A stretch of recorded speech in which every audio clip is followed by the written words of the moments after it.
So I can't teach any of Acts, even though we're in chapter 6, without reminding us of discernment.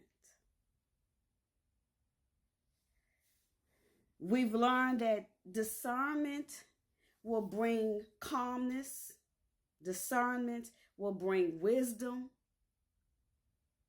it brings in peace. It does not usher in division,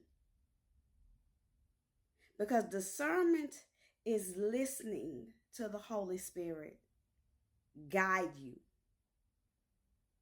And so what we learn in Acts is that even in the early church, there was some discontent. I just like to, remind people like that where there are people, there will sometimes be discontent. Where there are people, there will sometimes be discontent. It's having this discernment to manage it. It's not, oh, let me walk away because, everything is not peachy. Everything is not rainbows over here. It is not perfection. So I don't have time for that. No, where there are people, where there are personalities. I've been in leadership or management now probably 30 years. Right out of college. And I always tell new leaders, new managers, this is about managing the personalities way more than it's about managing the job. There's going to be some management of the job.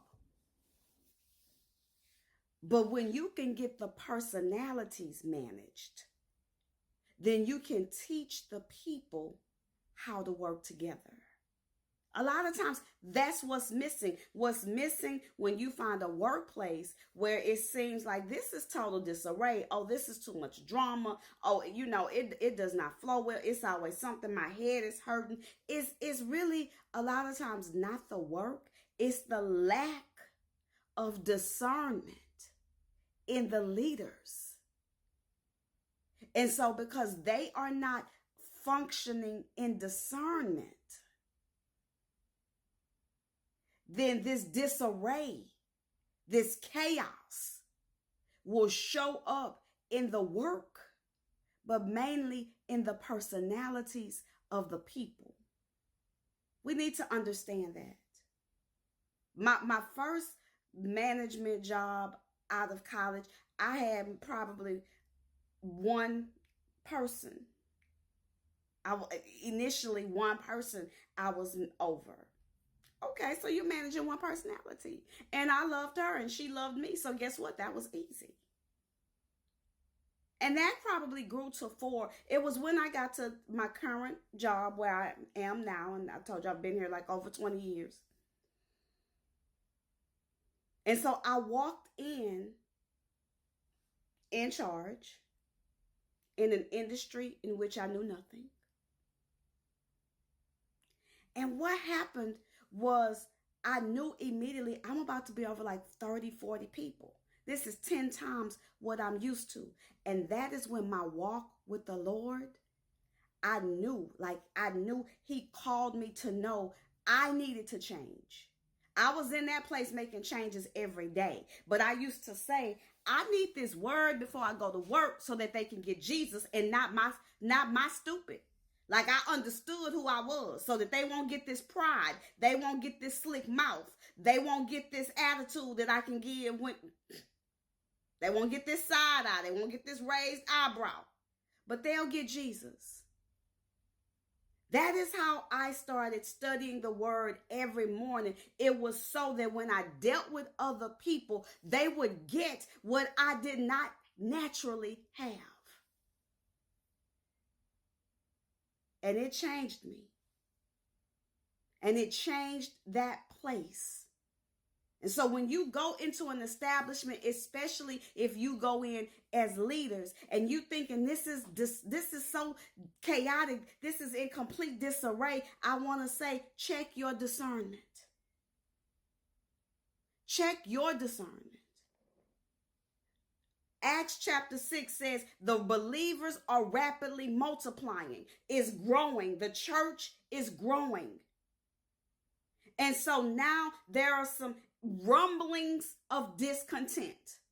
You see that? You got disarray, meaning it's all unorganized. You got discontent, meaning there's no peace. What did I say is needed here? Discernment in leaders. And that's what the apostles did. The problem was they were of the same race, but they had different cultures. So, not race, but we're the same. We're saying we believing in the same God, but culturally we're different. I speak Greek, you speak Hebrew, and so we're looking at it, and the Greeks are saying it looked like y'all discriminating against our widows in getting their daily distribution of food, because the widows were to be cared for. The church knew that they have no husbands. Husbands make the money. They bring the currency home. If you've lost your husband, you don't have any currency. So what happens here? The believers are going to take care of you. Remember, we've been studying how the believers were pooling together their resources. That's how we met Ananias and Sapphira telling they unnecessary lie. Let's jump on that real quick. Remember, that was because believers were bringing their resources to care for each other, to look out for one another. When Ananias, they were selling their land and they were bringing their resources, and some of them were moved by the Holy Spirit to sell some of their belongings, selling their land and things of that nature. Ananias and Sapphira sell their land and decide we want to keep a portion of our money, but when they come to the church, when they come to the apostles, they say, here's everything from the sale of our land. Peter said, you ain't lying to me, you lying to God. I'm holding on to that. Because I tell you, I live by, I preach at work, the truth will do. But to take that a bit further, your lie is not to me. My lie is not to you. It is a lie to God. Would you lie to God? And if you would, honey, it's time to check it. And so what do we get here? There's discontent because they think that these people, the Greek believers, believe that their Greek widows are being slighted. And so the apostles, the 12, meet. They call a meeting with all the believers, and the 12 say, we've been called to teach the word, not run a food program. They're not saying that running a food program is beneath them. They're saying our assignment from God. So I wrote a book called The Assignment, Discovering and Living in Your Purpose. Because do you know what God has assigned you to do? Where is your gift? What comes easy? What makes your heart smile is what I like to say. What would you do? What would you enjoy doing even if it didn't come with a paycheck?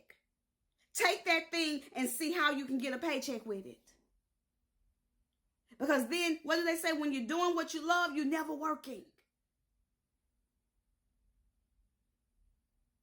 And you can have more than one gift, but know your gift. Know where God is calling you. Here's another leadership lesson that I have found.